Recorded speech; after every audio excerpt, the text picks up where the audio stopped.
wa sahbihi wa sallim. Terima kasih. Dengan memperbanyakkan sholawat, insya Allah kita mendapatkan syafaat rahmat darinya. Amin ya rabbal alamin. Yang kedua, mohon maaf, bukan berarti saya terlambat untuk hadir sama Pak Kadis. Memang tidak diundang.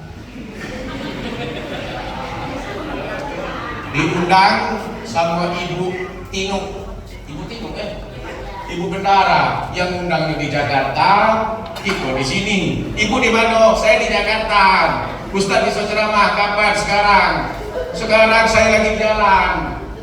Nih tunggu Pak Kadis lagi nelpon nih. Nunggu Pak Kadis nelpon. Barusan nelpon. Jadi siap. Tunggu sebentar, tapi saya pergi ke Menang sebentar. Ada pelantikan Dewan Pengurus Badan Wakaf Indonesia. Masih dilantik, sudah dilantik sebentar saya kabur. Kalau saya baca apa ini kita dilantik, dipanggil sebentar, dilantik sebentar kabur. Tapi itulah harus siap. Jadi bukan terlambat karena tidak diundang. Jadi kalau kita ngejut-ngejut juga datang ke sini itu suruh ceramah, agak grogi juga, bingung saya. Siapa ini orangnya, siapa yang diundang, siapa ini? Ya, tapi itulah, tidak apa-apa. Yang pertama, memang dulu sudah pernah disampaikan sama Pak Kadis. Nanti setelah pilkada, insya Allah kami akan memperingati Isra Mi'raj. Waktu bulan Rajab itu masuk, kata Rasulullah, wahai umatku, kalau masuk bulan Rajab, banyak-banyak kita berdoa. Ibu, kalau nak sholat 5 waktu, setelah sholat 5 waktu di bulan Rajab, banyak-banyak berdoa. Kenapa? Di dalam hadis Rasulullah katakan, khamsul layali la turaddu fihi ad-da'wa. Ada 5 malam yang mana doa-doa kita tak ditolak oleh Allah. Yang pertama, awalul lailatul minar Rajab. Malam pertama di bulan Rajab banyak-banyak berdoa, tak ditolak. Yang kedua, awalul lailatul minal Jumu'ah, setiap malam Jumat. Ibu kalau setiap malam Jumat banyak-banyak berdoa. Yang ketiga, awalul lailatul minal nisfu Sya'ban. Malam nisfu Sya'ban kita baca Yasin. Kita baca Yasin 3 kali, minta panjang umur, usia, sehat badan. Yang kedua, minta lagi rezeki yang luas. Yang ketiga, minta hati selalu dikokohkan. Yang kita minta di malam nisfu Sya'ban itu doa tak ditolak. Yang keempat, yang kelima, Lailatul Minal Aidaini, 2 hari raya. Malam hari raya Idul Fitri dan malam hari raya Idul Adha. Banyak-banyak kita berdoa, Bu. Jangan kue berbanyak, lupa kita berdoa. Kapan? Malam Lebaran. Nah, jadi itulah yang dianjurkan oleh Rasulullah. Wahai umatku, apabila Rajab masuk, banyak-banyak berdoa. Doa yang pertama, Allahumma barik lana fi Allahumma barik lana fima razaqtana wa qina azab. Ada makan gitu, Pak? Makan kue? Snack? Wah, makan martabak India. Gak apa-apa. Doa makan juga banyak-banyak juga kita baca doa. Kalau tak baca doa makan, tak kenyang-kenyang perut. Cobalah, kenapa perut itu tak pernah kenyang? Karena tidak berdoa. Allahumma barik lana fi Rajab wa Sya'ban wa balighna Ramadan. Itu anjuran Rasulullah. Masuk bulan Rajab minta doa. Rajab lewat, balik lagi berdoa. Allahumma barik lana fi Sya'ban wa balighna Ramadan. Sekarang sudah bulan Sya'ban, tanggal berapa nih? 25 ya? 25 Sya'ban, tanggal 6. Ya sekarang tanggal 6 Februari, Maret. Tanggal 6 Maret 25 Sya'ban. Maka berdoa Allahumma barik lana fi Sya'ban wa balighna Ramadan. Ya Allah, di penghujung bulan Sya'ban ini, ya Allah, wa balighna Ramadan, sampaikan umur dan usiaku kita dimasuk Ramadan. Ibu jamin ibu itu masuk di bulan suci Ramadan nanti. Ada yang menjaminkan bahwa saya besok sampai di bulan Ramadan? Tidak ada yang menjaminkan. Tapi kita tak berhenti untuk berdoa, ya Allah, sampaikan kami di bulan suci Ramadan. Ibu buka Facebook, ibu buka IG, di situ berbunyi terus inna lillahi wa inna ilaihi rajiun. Dan situ juga Al-Fatihah untuk pamanku, ya Allah. Situ juga banyak musibah yang terjadi, banyak terjadi di bulan Rajab, Sya'ban sampai Ramadan. Pas besok Ramadan meninggal malam ini. Pas masuk Ramadan pertama, sebelum makan sahur itu dimulai, meninggal itu juga malam itu. Terjadi banyak. Makanya kita itu dianjurkan, Allahumma barik lana fi sya'bana wa ballighna Ramadan, ighfir lana dzunubana, ampunilah segala dosa-dosa. Itu selalu kita sampaikan setiap kita sholat 5 waktu sehari semalam. Sholat itulah Isra. Ini kita campur semuanya di kajian kita. Isra iyo, nyambut Ramadan iyo, tasyakuran iyo. 3 judul kita harus kita bahas. Mana yang duluan ini? Isra Mi'raj, tasyakuran, menyambut Ramadan. Semuanya. Nah, kita kupas sampai jam 4 kita kupas itu. Pertama Isra Mi'raj dulu. Nah, di situ tidak ada Isra Mi'raj. Situ Pak Kadis nama-nama Isra Mi'raj. Situ tasyakuran dan menyambut bulan suci Ramadan. Isra Mi'raj juga. Nah, Isra Mi'raj itu Rasulullah melewati 3 alam. Ya, kita singkat-singkat deh. Pertama, alam nasuk. Alam nasuk itu adalah perjalanan dari Masjidil Haram ke Masjidil Aqsa di Palestina. Dari Masjid Haram di Mekah sampai Masjidil Aqsa di Palestina, itu alam nasuk, alam dunia. Setelah itu Rasulullah itu baru dimi'rajkan. Mi'raj itu adalah tingkatan atau langit-langit. Mi'raj, malaikat Jibril bawa Rasulullah sallallahu alaihi wasallam naik ke langit yang pertama, naik yang ke langit kedua, naik sampai langit ketujuh. Di langit yang pertama itu ada Adam alaihissalam, langit kedua ada Yusuf alaihissalam, langit kedua ada Isa dan Yahya alaihissalam, langit ketiga ada Yusuf alaihissalam, 4 ada Idris alaihissalam, 5 ada Harun alaihissalam, 6 ada Musa alaihissalam, 7 ada Ibrahim alaihissalam. Setelah itu Rasulullah sama malaikat Jibril hanya bisa mengantarkan Rasulullah sampai ke langit yang ketujuh. Di langit yang ketujuh itu apa kata malaikat Jibril? Ya Rasulullah, saya sebatas langit yang ketujuh. Ini yang dikatakan dengan alam malakut, alam malaikat. Setelah itu Rasulullah itu langsung menghadap kepada Allah, yaitu yang dikatakan dengan alam lahun, alam Allah dan Rasul Allah. Nah, lewat kita 3 alam. Disitulah Rasulullah menerima perintah sholat. Lailatan usriya bi sholawatun khamsin, summa nukisat hatta ju'ilat khamsan, summa nudiya ya Muhammad, innahu la yubaddalul qawla ladayya wa inna laka bihadzal khamsin wa khamsina. Siapa yang bisa mengartikan itu saya kasih 50.000. Ayo, untuk siapa yang punya mampu cumbangan. Lagi Pak Kadis kasih ganti gini. Ini ganti apa dia? Ganti kakek. Ibu, ada duit 50.000, ada 20.000, ada 5.000, ada 2.000. Kita pertanyaan baik tentang Isra Mi'raj tadi. Lailatan usriya bi shalawatul khamsin, summa nuqisat hatta ju'ilat khamsan, summa nudiya ya Muhammad, innahu la yubaddalul qawla ladayya wa inna laka bihadzal khamsin wa khamsina. Jawab itu yang bapak-bapak juga boleh. Kalau bisa jawab tuh kasih. Ayo. Ada yang bisa? Kalau ibu paham dan mengerti tentang Isra Mi'raj, ibu bisa jawab. Ibu analisa mereka jawab. Maju, tegak. Ya, tegak bu. Salah ada apa-apa. Nanti ganti juga sama Pak Kadis. Ibu siapa bu? Nama saya Ibu Eti Suami siapa? Misman. Mana? Oh ya, terusan.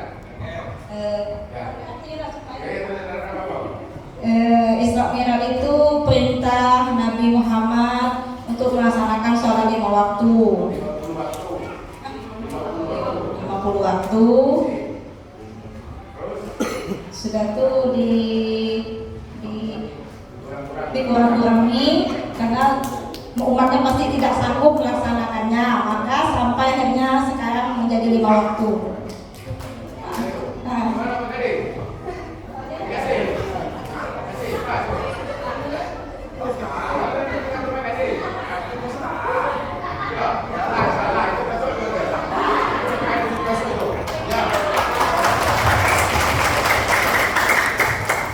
ada 20.000 lagi. Sekali lagi 20.000 lagi, 5.000 nih. 20.000, satu orang baik. Kira-kira siapa yang nak jawab? Siapakah yang menjaga langit yang kelima tadi yang sudah saya sebutin tadi? Minum lagi bu. Ayo. Ada? Yang menjaga langit yang kelima tadi Nabi siapa? Ibu-ibu. Bapak-bapak juga boleh.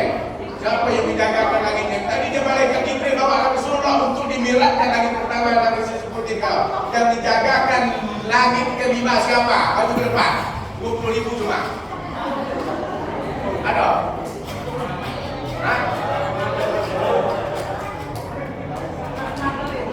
Kalau kurang semangat nanti kita membahaskan masalah tasyakuran.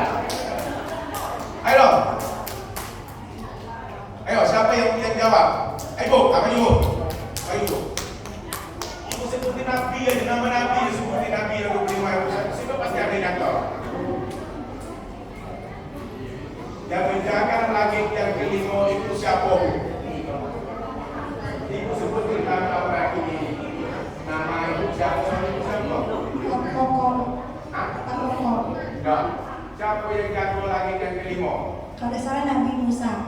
Nabi Musa yang keenam.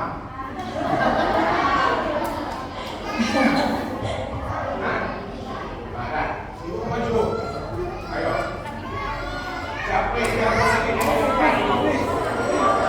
Yang jago lagi yang kelima.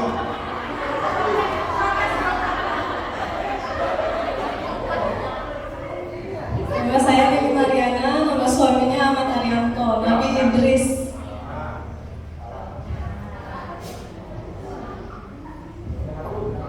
Bukankah Idris itu yang keempat? Hah? Apa dulu?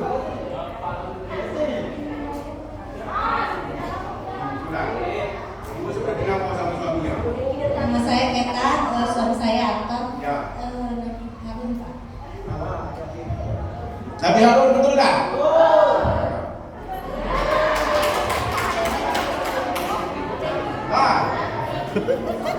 Dapatlah perintah itu sholat. Setelah dia mendapatkan perintah sholat, apa kata malaikat Jibril? Rasulullah kepada malaikat Jibril itu ditanya sama Rasulullah, bertanya kepada malaikat Jibril, wahai malaikat Jibril, lailatan usriyabi ra'aitu rajulan yukradu syafa'ahum bimaqaridi minan nar. Faqultu ya Jibril man haula'i? Faqala Jibril haula'i hutubati umatikan lazina yaquluna ma la yaf'alun. Siapa yang paham arti itu? Bu, ada yang mau jawab? Ibu ini paham boleh juga. Ada yang jawab? Di waktu Rasulullah bertanya kepada malaikat Jibril, wahai malaikat Jibril, di saat saya diisrakan tadi, saya melihat lailatan usriya bi ra'aitu rajulan yukradu syafa'ahum bi maqaridi minan nar. Faqultu ya Jibril, man haula'i ya Jibril? Jawablah Jibril, haula'i hutubati umatikal ladzi la yaquluna ma la yaf'alun. Siapa yang artinya mengartikan itu? Ada yang mau jawab? Ibu mau jawab lagi? Hah? Oh ya, betul lah ibu itu.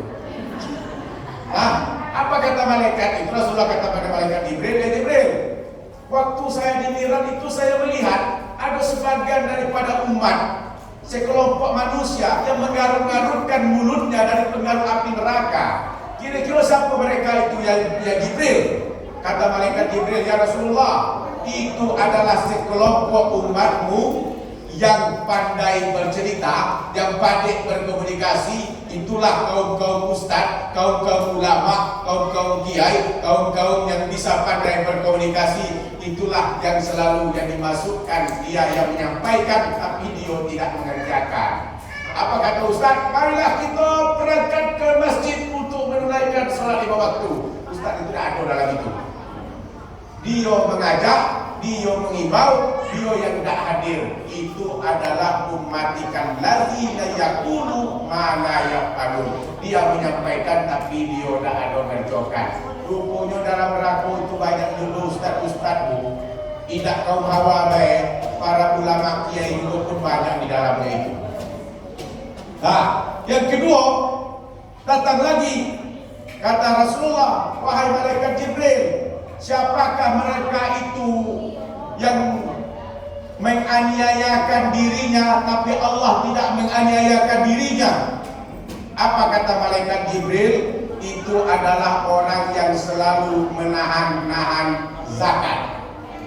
Jadi seketika Rasulullah itu, Abu Bakar, Rasulullah duduk di pojok masjid, Abu Bakar juga duduk di pojok masjid sebelah kiri.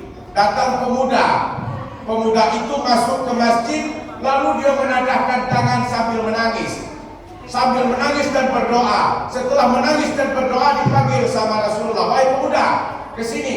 Waktu engkau masuk ke masjid, engkau langsung ambilkan saf yang paling di depan. Setelah itu engkau langsung berdoa kepada Allah. Apa yang engkau pinta, sedangkan Allah juga tidak memberikan apa-apa. Apa yang engkau pinta dan engkau tangiskan. Apa kata pemuda? Mohon maaf ya Rasulullah, sesungguhnya saya ke masjid ini berdoa kepada Allah. Sesungguhnya orang tua saya, bapak saya itu di rumah meninggal dunia, tapi tidak ada yang memandikannya, mengapaninya, mensolatkannya, dan juga menguburkannya. Apa kata Rasulullah? Wahai Abu Bakar dan Umar, berangkat engkau ke rumah pemuda, lihat pemuda itu, apakah betul bapaknya meninggal dunia. Datang Abu Bakar dan Umar, setelah ke rumah pemuda itu, dilihatnya bapaknya betul-betul telah dipanggilkan oleh Allah Subhanahu wa Ta'ala. Tapi wajah bapak itu berubah menjadi wajah babi hutan dan hitam. Badannya badan manusia, wajahnya babi hutan dan hitam. Mengadu Abu Bakar dan Umar itu kepada Rasulullah, ya Rasulullah, kami sudah ke rumah pemuda itu, tapi kami melihat betul bapaknya meninggal dunia, tapi wajahnya berubah menjadi babi hutan dan hitam.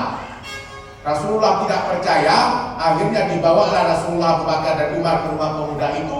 Dilihatnya lagi si bapak yang telah meninggal tadi, wajahnya kembali menjadi wajahnya manusia. Apa kata Rasulullah? Baiklah, sekarang kita mandikan, kita kafani, kita sholatkan, dan kita kuburkan. Setelah itu dijalankan semua, dimasukkan oleh Allah ke dalam kubur. Rasulullah yang masuk ke dalam kubur itu baru dia melihat wajah bapaknya itu berubah menjadi babi hutan dan hitam kembali. Dipanggil pemuda itu, wahai pemuda, apa yang tidak dikerjakan oleh orang tuamu sehingga wajahnya berubah menjadi babi hutan dan hitam? Apa kata pemuda? Wahai Rasulullah, sesungguhnya orang tuaku di rumah itu tidak pernah mengerjakan sholat. Tidak pernah mengerjakan sholat. Ibu kalau tidak pernah mengerjakan sholat, nanti masuk kita ke dalam kubur di yaumil akhir, di hari kebangkitan, nanti berubahlah wajah kita menjadi wajah babi hutan dan hitam. Begitulah kekuatan daripada sholat yang Rasulullah SAW menjemput secara langsung di waktu Isra dan Mi'raj Rasulullah kepada Allah Subhanahu wa Ta'ala. Makanya di bulan Sa'ban itu kita banyak berdoa, sampaikan usia dan umur kita di bulan suci Ramadan. Maka yang kedua yang harus kita syukuri adalah mensyukuri dan bersyukur tentang umur. Moga-moga kita itu nanti disampaikan oleh Allah ke dalam bulan suci Ramadan. Ibu senang apa sedih kalau Ramadan itu masuk? Pertama, ibu tak masak lagi siangnya, pagi dah ada repot lagi nak nyiapkan kopi. Iya, malamnya berbalik lagi, sorenya bertambah repot. Ibu kira bulan suci Ramadan itu hebat, lebih boros dibandingkan dengan hari-hari biasa. Tapi di bulan suci Ramadan itu mengujikan sedekah badan tuh. Badan ini juga bersedekah. As-sadaqatul badani asyam. Badan ini juga sedekahnya itu adalah puasa. Kita berpuasa sama dengan kita bersedekah. Jadi kalau kita bersedekah, kita dalam keadaan berpuasa itu biayanya lebih tinggi. Ibu pagi tidak masak, buat kopi tidak, siang tidak masak, asar juga tidak masak. Nak menjelang Ramadan, nak menjelang maghrib, mulai kita repot nanti itu menyiapkan. Maka triknya mudah bu. Dah, modal 50 kilo, modal 50.000. Trik kita untuk berbuka puasa. 1, belikan gula sekilo. Berapa belinya? 20.000. Lah, 18.000 ya, 20.000 lah, 18.000. Kami kalau salah, bapak-bapak kalau boleh selesai sedikit apa? Ibu kan kalau 18 kalau bisa jadi diskon 15. Minta 15 bisa dah 15, nah bisa 18. Nah, 18. Gula sekilo 18. Belikan bubur kacang hijau seperempat dosa sekilo, setengah kilo, seperempat berapa? 5.000. 7.000. Nah, bisa dah 5.000 bu, bisa 7.000. 5.000 berarti baru 27.000. Setelah itu gula sudah, santan sekilo, santan dibanyain. Ya, santan dibanyain 10.000. Santan 10.000. Berarti lah 37.000. Apa lagi alat-alat untuk buat kolak kacang hijau itu? Dosa, tidak kita gula merah, anda kalau pasti apa?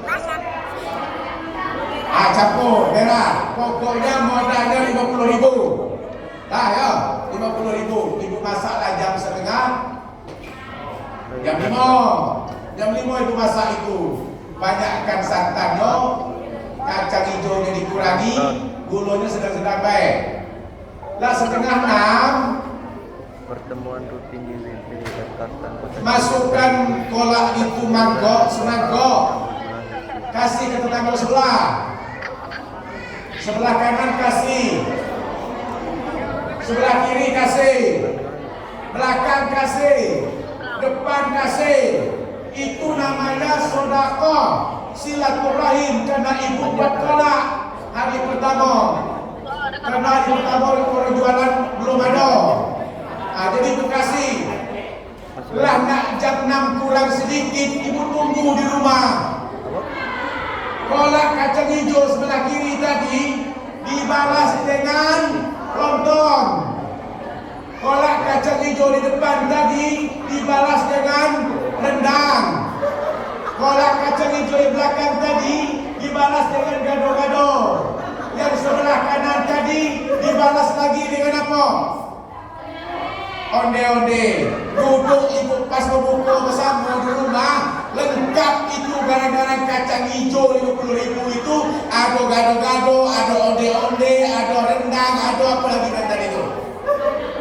Nah, itu trik pertama untuk menjelang Ramadan. Ibu dah coba-coba ni, tapi kan dah ada di dekat rumah ini. Tak ada ya, jauh-jauh semua rumah dah. Kalau ibu dekat-dekat, tetangga ini tahu ni Ustaz kasih tahu kemarin. Itu tahu.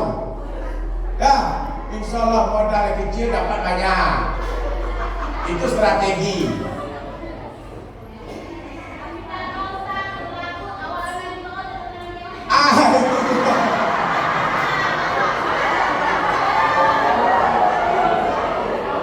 Yang penting imanan wa ihtisaban, yang dimasukkan oleh Allah. Al-jannatu mustaqatun li arba'atin. Surga itu dirindukan oleh 4 orang. Yang salah satunya itu adalah wa mut'imul ji'an, memberikan makanan kepada orang yang lapar.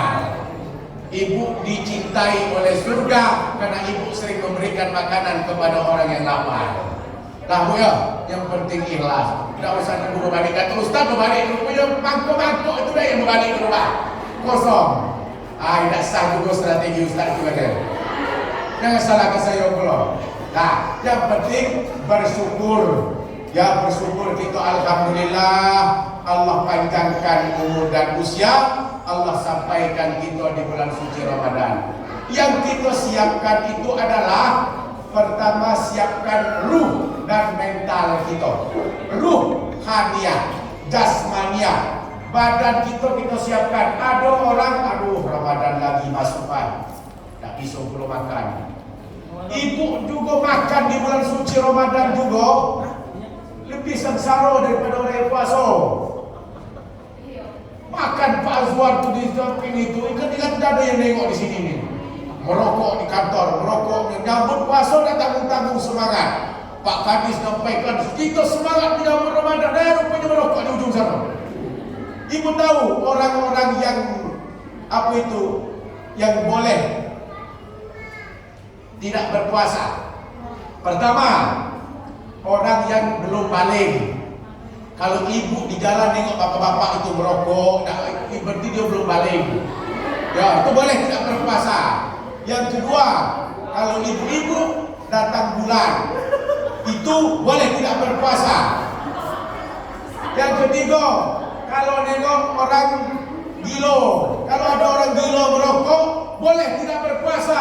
Kalau ada nanti orang daftar merokok, biasa tu gilo dia. Jangan diapa, kenapa merokok tu? Gilo. Oh, baca dia tak berpuasa. Boleh, boleh.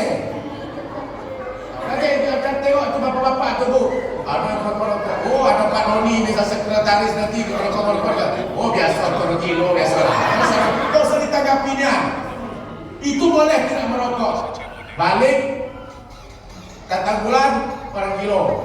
Nah, itu boleh tidak berpuasa. Yang persiapkan kita itu ruh dan jasad. Siapkan badan kita itu supaya kita itu siap menghadapi Ramadan. Nah,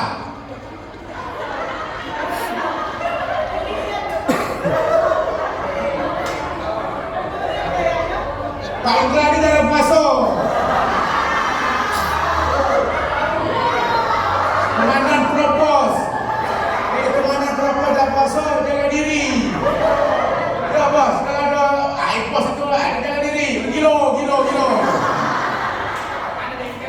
Bahkan di bengkel jauh ke sana tu. Dinas, tugas katanya. Kalau memang pekerjaan itu betul-betul berat, tak masalah tidak berpuasa. Contoh, ngangkat batu sebesar apa berat, itu tak apa-apa dah puasa. Ganti. Ibu banyak dah hutang puasa kemarin. Belum terbayar, datang lagi bulan puasa, belum terbayar, berhutang lagi. Bukan hutang duit hutang puasa juga masih banyak. Nah, itu yang kita siapkan ruh, siapkan mental kita, siapkan jasad kita. Itulah yang perlu kita hadapi di bulan suci Ramadan. Yang pertama. Yang kedua, cukup sampai kedua lah. Cukup lah tak? Lah jam 4.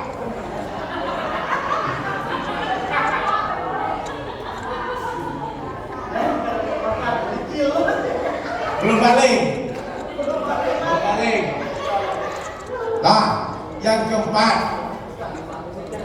ingat, yang perlu kita siapkan dalam menyambut Ramadan itu, yang perlu kita siapkan dalam menyambut Ramadan, siapkan infak dan sedekah, materi. Orang yang bersedekah, apa kata Sayyidina Ali bin Abi Thalib? Jadi Sayyidina Ali bin Abi Thalib itu balik dari rumahnya Rasulullah. Pas balik ke rumah, apa kata Sayyidina Ali? Wahai istriku Fatimah, yo, ada tak makanan di rumah? Kata istrinya, wahai Sayyidina Ali, makanan tak ada di rumah. Minuman ada tak di rumah? Tak ada juga minuman. Jadi anaknya Rasulullah Fatimah itu tak punya makanan di rumah. Makanan tak ada, minuman tak ada, sedangkan suaminya dalam keadaan lapar. Sama dengan kita bu, suami kita itu balik pertama dari memadamkan api, balik ke rumah belum dikasih makan sama Pak Kadis, sama Pak Kepala Pos. Dikasih sekarang? Sekarang dikasih, dulu tak dikasih. Sudah matikan api, megangkan itu berat itu. Ibu itu ditembak dengan air campak itu. Kalau yang bisa betas bawah itu. Kita kecil pegang itu. Tenaga habis, belum makan, balik ke rumah. Istrinya menyambut sampai di rumah. Apa kata suaminya? Wahai istriku, apakah ada makanan di rumah? Kata istrinya, tidak ada masak. Tambah pula gemetaran suami ini. Di kantor, di lapangan tak dapat makanan. Nyampe di rumah ditanya ada makanan, gak ada. Lah gini be, ada tak pegang duit kata suami tadi. Itulah Sayyidina Ali. Wahai Fatimah, ada pegang duit tak? Ada. Ada, saya pegang duit cuma 6.000, 6 dinar, 6 dirham. Kita anggap be 6.000 lah kita kata istriku. Boleh tak saya pinjam wahai istriku 6.000 itu saya pinjam. Saya nak beli makanan keluar karena lagi dalam keadaan lapar. Anak kita Hasan dan Husin ini juga dalam keadaan lapar. Diambillah Fatimah itu 6 dirham, dikasihnya kepada Sayyidina Ali bin Abi Thalib. Berangkatlah Sayyidina Ali itu membeli makanan. Belum nyampe duduk di luar nak beli makanan, datang pengemis. Wahai tuan, ayahnya, bapaknya Hasan dan Husin, nama Sayyidina Ali. Saya inilah 3 hari tak makan, dalam keadaan lapar, boleh tak pinjamkan apa itu dirham? Bolehkah engkau meminjamkan hartamu untuk jalan Allah? Bolehkah engkau memberikan aku bantuan? Bolehkah engkau memberikan aku sedekah? Apa kata Sayyidina Ali? Duit cuma 6.000, 6 dirham. Dia dalam keadaan lapar, tujuan nak beli makanan, tetapi di perjalanan datang orang miskin yang lagi pengemis tadi 2 hari tak makan, minta pula kepada Sayyidina Ali 6 dirham yang ia punya diberikan oleh istri tadi, dikasihnya kepada si pengemis tadi yang dalam kelaparan 3 hari tak makan. Balik Sayyidina Ali ke rumah. Apa kata istrinya? Wahai suamiku, mana makanan yang engkau belikan tadi? Mana duit yang aku berikan kepada engkau wahai Sayyidina Ali? Anak kita juga dalam keadaan laparan. Apa kata suaminya itu? Wahai Sayyidah Fatimah, uang yang engkau berikan tadi 6 dirham, di dalam perjalanan tadi aku akan membelikan makanan, tapi datang seorang pengemis, aku berikanlah uang itu kepada pengemis, karena pengemis tadi sudah 3 hari tak makan dibandingkan dengan saya dalam keadaan lapar 1 hari. Menangis istrinya itu, Sayyidah Fatimah menangis. Lalu Sayyidina Ali berkata, wahai Fatimah istriku, kenapa engkau menangis? Apakah gara-gara saya memberikan uangmu kepada pengemis engkau menjadi menangis? Bukan. Akan tetapi aku menangis karena engkau wahai suamiku meminjamkan hartamu itu untuk Allah kepada Sayyidina pengemis tadi. Dalam Al-Quran dikatakan, man zallazi yuqridullah aqardan hasanan fayudha'ifahu lahu ad'afan katsiratan. Barang siapa yang meminjamkan harta bendanya di jalan Allah dengan harta yang baik, maka Allah akan memberikan balasannya dengan balasan yang sangat banyak.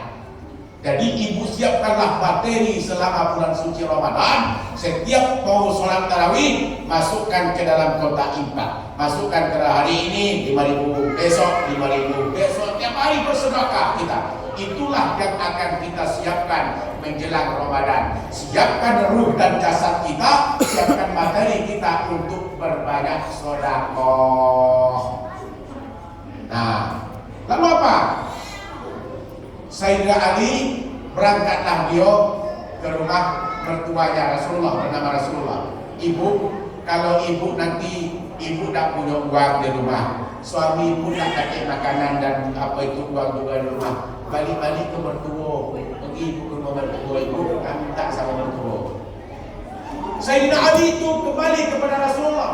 Di rumah tak ada makanan, tak ada uang, dia menghadap kepada Rasulullah, mertuanya Sayyidina Ali, yaitu Rasulullah. Di dalam perjalanan itu dia akan mengadu kepada Rasulullah, akan memintakan bantuan kepada Rasulullah. Tetapi di tengah perjalanan datang seorang laki-laki yang membawakan seekor onta.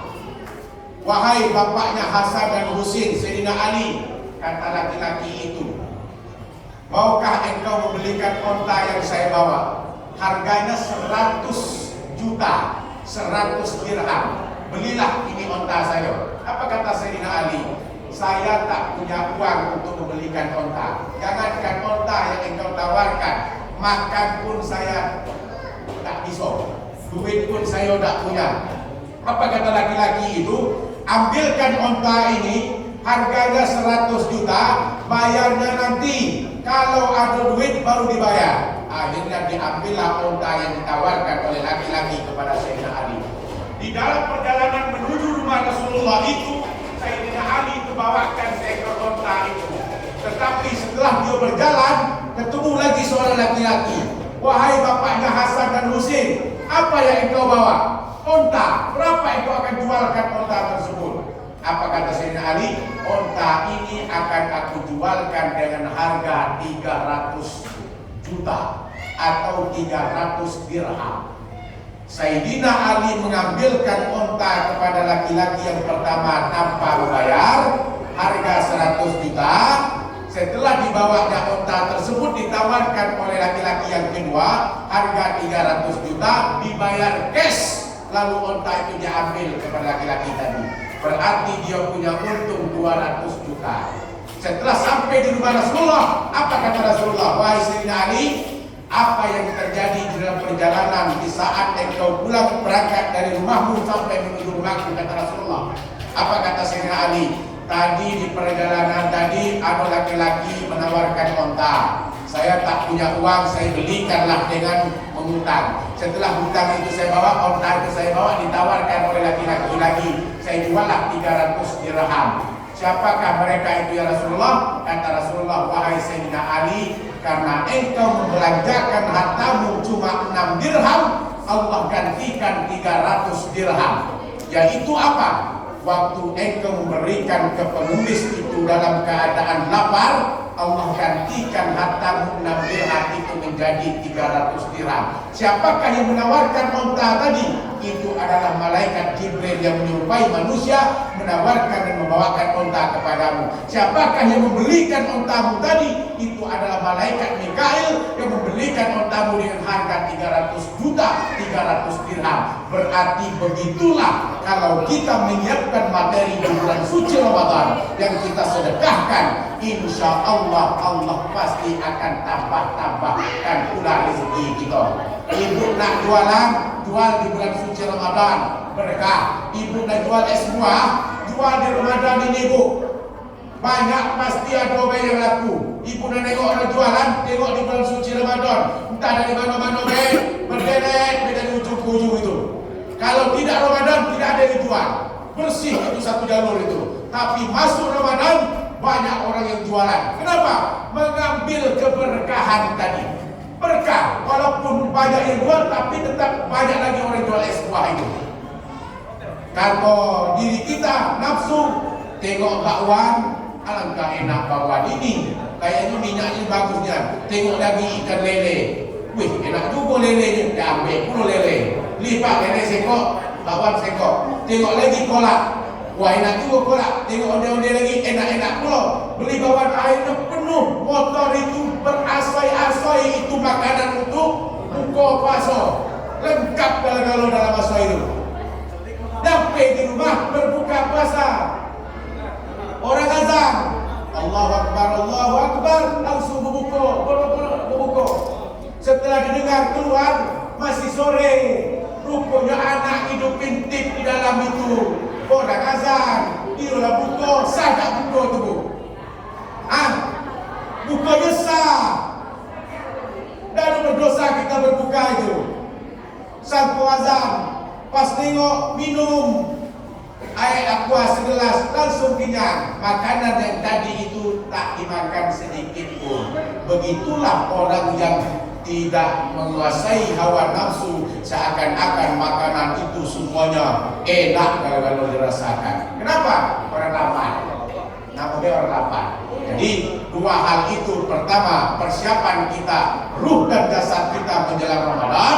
Yang kedua, kita siapkan materi kita untuk memperbanyakkan sedekah. Yang ketiga, itu datang qiyamul lail. Innama ya'muru masajidallah man amana billah. Orang yang memakmurkan masjid itu adalah orang yang beriman. Untuk apa? Qiyamul lail. Puasa di pagi hari, tarawih tidak nunggu dapat pahala banyak. Tarawih rajin, puasa tidak, lebih sengsara lagi. Amana billah kutiba alaikumus syiyam, yaitu orang yang beriman yang diwajibkan untuk berpuasa. Yang tidak beriman tidak apa-apa tidak berpuasa karena tidak beriman. Jadi itu saja yang perlu saya sampaikan kepada kita semua. Ucapan rasa syukur wa ista'adzan rabbukum la in syakartum la azidannakum wa la in kafartum inna adzabi lasyadid. Rasa ucapan syukur kita moga-moga kita disampaikan oleh Allah di bulan suci Ramadan. Kita bisa beramal dan memperbanyakkan amal di bulan suci Ramadan, dan kita mempersiapkan materi kita dan juga bekerja pun dengan tetap semangat. Jangan gara-gara Ramadan api makin tinggi baik, tukang mati dan tukang padamnya makin loyo. Nah, ini juga ada salah dan pulau kita semuanya. Walaupun Ramadan bekerja dengan ikhlas tetap semangat. Amin ya rabbal alamin. Kalau ada kata yang salah jangan kalau ada jarum yang patah jangan disimpan. Kalau ada jarum yang patah jangan disimpan di dalam peti. Kalau ada kata-kata saya yang salah, jangan juga bapak ibu laporkan saya ke pak polisi. Ya, makan kerupuk di tengah sawah, makan keripik di tengah sawah, keripiknya jangan sampai jatuh. Kalau jatuh, keripiknya datang makan, kita lapar lagi. Wabillahi taufiq wal hidayah. Wassalamualaikum warahmatullahi wabarakatuh.